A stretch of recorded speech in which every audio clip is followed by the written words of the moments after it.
Hey guys, welcome back to the CARF L39 Skygate build video series. If you guys have any questions, comments, make sure you list them below. I'll do my best to answer them.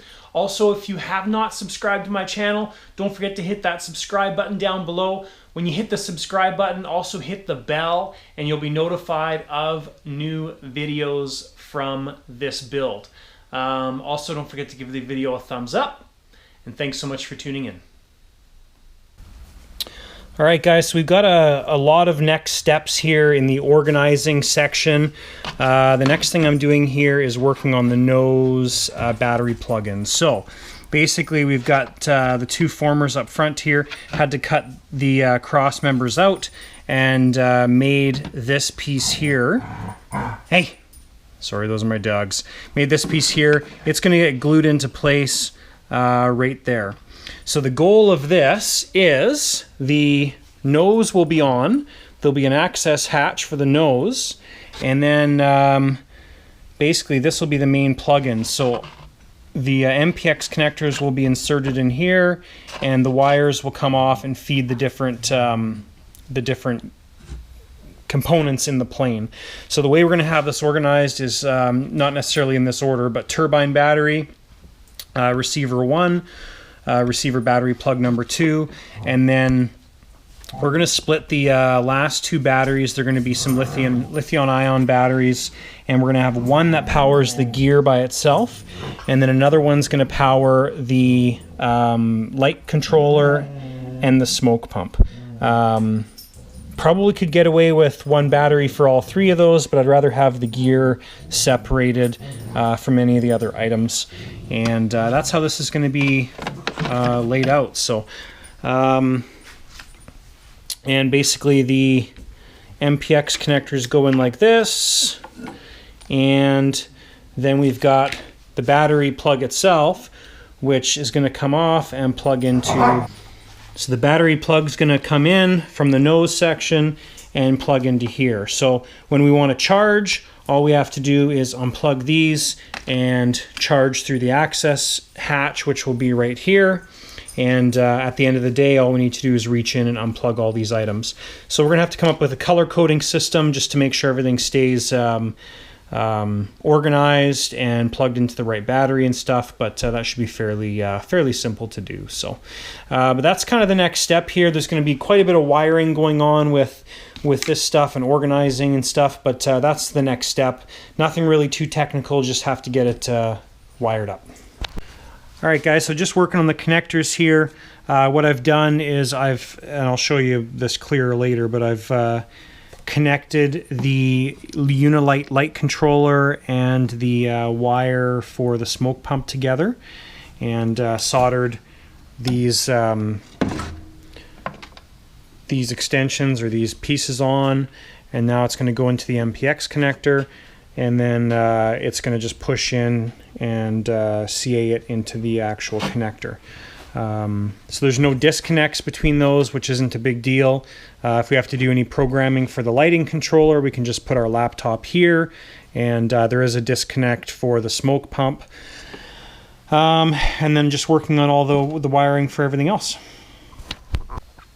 Okay, guys, so this portion's all done. Here's the various plugins for the different items. All the wiring is here, still needs to be organized and stuff, but that's what we're looking for. That was my goal there, and it's all done. So we're gonna have to figure out a marking system for this once we get the batteries and all that. So we might be using different colors. So the battery will have a color around it, and that's associated with a color on a plug, something like that. Should be fairly straightforward. We basically just have the two receivers, which can stay black. We've got the turbine, we've got the lighting and smoke, and then we've got the gear. So just a couple different scenario or setups there. And then we have to obviously route all these wires and stuff, make them look pretty. So now that that's done, we still need to put some glue in here. So these are still loose. The connectors will pop out. So I'm probably just going to use some CA in there and put some CA in, pop it in place, and that'll work out perfect. All right, guys, just slowly making progress here with the wiring. What have I done here? So the front is all wire it in. You can see the steering servo here. I put the snakeskin over top of it, so when this retracts, it'll just flex at this point right here where the snakeskin and wiring is zip tied to the former work. So that'll just flex up nicely. I have finished all the wiring for the lighting system.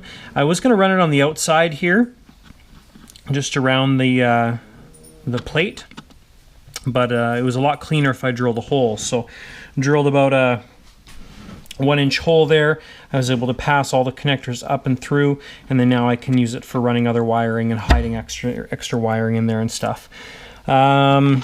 Not a whole lot of wiring done, I guess little bits here and there. The wires for the turbine handheld data unit is to here, so this is the extension that runs to the plate over here, where we can plug in the handheld data unit, and then this is the on-off switch extension right here.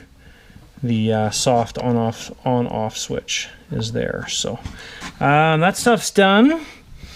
Have started running like the gear doors, some of that stuff. So that's kind of progressing. I just wanted to touch on one important thing here, guys. With any plane that you build, you really want to make sure, well, it's basically necessary. You need to make sure, hi Olive, you need to make sure that you go through every nut and bolt and Loctite it, especially on things like the gear. So for example,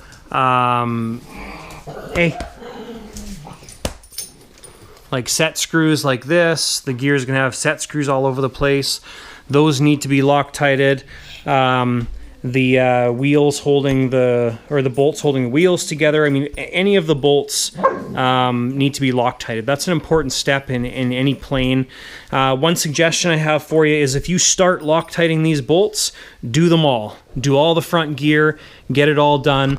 Don't do 1 or 2 bolts and then come back and think, okay, I'm going to do the rest of the bolts. Me, for example, the front gear is now done. I know I still have the main gear to do because I haven't done those yet. So, but the front gear is all finished. One other important thing here you want to look at when you're setting up your gear. Rubel, you need to move. Basically, you need to make sure you go over any new plane's landing gear because you want to make sure that everything's proper, right? If you look at this C-clip right there, it might be hard to see, but the C-clip's buried in the groove where it should be. Now, if we come to the other side, I guess the telltale sign here is the wheel has lots of play side to side. So the telltale sign is something's going on. So if you can see that C-clip, if you can see the C-clip here, it is not sitting in its house, not sitting in its little groove. So the actual pin has movement. The wheel might still have movement afterwards, but that's a problem. Now, without actually inspecting the gear, you're never going to notice that. You maybe do your taxi test, you go do your first takeoff, and your axle falls out, and now you're landing your plane with just the nose gear down and no wheel, which on grass might end okay. On asphalt, you're going to have no gear left. So just a little tidbit of advice for you guys. So I'm just going to fix that C-clip now, and the front gear's all done. All right, guys, making good progress on the wiring here. Have some things plugged into the gyro and just powered things up for the first time. And things are looking good. It's still a bit messy in there because I've got to clean things up and finish running things, but otherwise, I think it's going quite well. Now, power's on right now, and I just used the Airbrake for the first time, and it looks awesome. So I'll show you guys.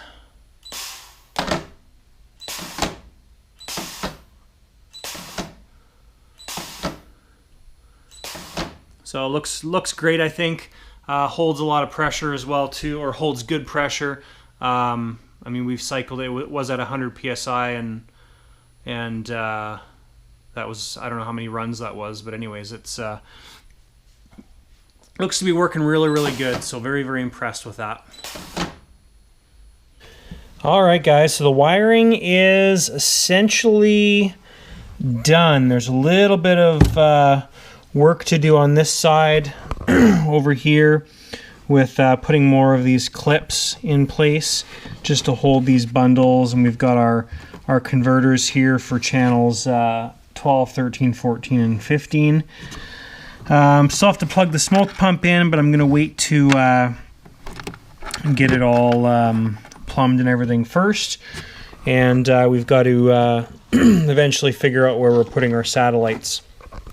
But that is basically our wiring all complete. I mean, it's not, it's clean, it's organized. It's not insanely organized, but it's very functional. And it'll be easy to trace everything down. There's a little bit of tidying left to do, but happy with the way it all worked out. Now the canopy or the cockpit pieces fit in here nicely, and I'll show you one of those.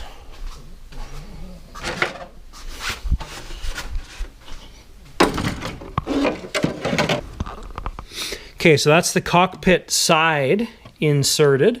There's obviously one that goes on the other side there as well too. So once that cockpit side's inserted, you really don't get to see a lot. And then obviously once the cockpit's in, you won't see anything. So, but even if you were to take the cockpit out and have the sides still left in there, you know, it covers up kind of the side mess and everything and just leaves the center nice and organized. So, but that's kind of the wiring wrapped up. Yeah, I guess one other thing we have to do with the wiring is finish the other side of the wing connections. So these are all marked out now. We've got aileron, flap, gear, brake, landing lights, which is the forward lights, and these are going to be the side marker light units. So we need to get those wired to the wings, and that'll be a fairly big step as well, putting all those pieces together. So that's what's probably next on the docket to do. All right, guys, so we are on to wiring the wings. The fuselage is essentially done, other than a couple things. I primed the fuel system this morning, and so that's all ready to go. Just need to finish up the fuel system when the vents show up and everything, so that's in the works. The UAT is full, the lines are all full. So yeah, onto the wing wiring. So basically we've got a bundle of wires here. Most of the wires are coming into the connector, just like the wing, and then we've got the single connector for the colored lights on the wingtips and also the white flashing lights. So that is what we're working on right now, and I'm going to put some of the snake skin over top of the wires. So it's a nice, neat looking bundle, and that's what's in the works.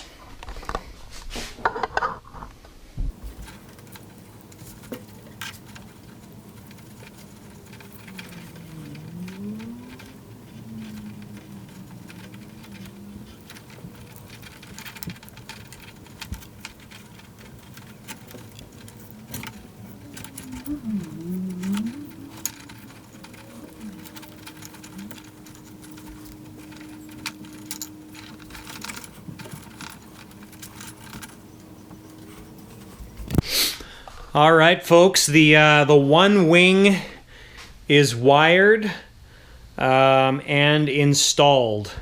Now, man, this plane is huge. It is gigantic. It's when you're putting this thing together in pieces, and you have the fuselage, and then you join the back section to it. It's big, but then you start putting the wings on, and you realize that this plane is like as big as a small compact car. It's impressive. Very, very impressive. So what I was doing was, number one, just getting the wing connected and kind of figuring that process out. Also, during this stage, you're kind of figuring out how to get it assembled when you get to the field. So, you know, just kind of getting the stand configuration, how things are going to go together. Just important stuff to think about. So, but the light system's all working good, the gear's working good, the flaps, the ailerons, everything looks like it's doing well. Now, what I did at this stage too is I extended the gear and then marked the trunnion there, just below the the line of the wing skin. And the reason for that is now when I go to put the door cover on, I know how far I can bring it. So there's going to be a section here which is fairly normal that's going to be exposed or open, and then the gear door is going to go on there. So what I'm going to do is I'm going to get the other wing done, get all the wiring harness finished and everything. Then we're going to flip the plane upside down, and with the plane upside down, we will be able to do a few things. We'll be able to finish the decals on the underside with the vinyl. We'll be able to adjust the air brakes because they have to be adjusted just a little bit. Not happy with the way they're sitting. And we'll also be able to put those doors on the struts and get that all finished as well too. So lots of big steps here coming up. Once the wing and everything's done and the wiring's done, then we're moving on to things like the canopy, cutting the access hatch and the nose, and stuff like that. So put the nose on here for you so you can see what it looks like. Yeah, it's just a big plane. Holy crap, is that ever huge. When you I find when I stand behind it, I get a better perspective of how massive this thing actually is. It's huge. Like, my garage is a 22 by 22 garage, and I mean, with both wings on, it's half of the size of the garage width. So it's very impressive. Very, very impressive.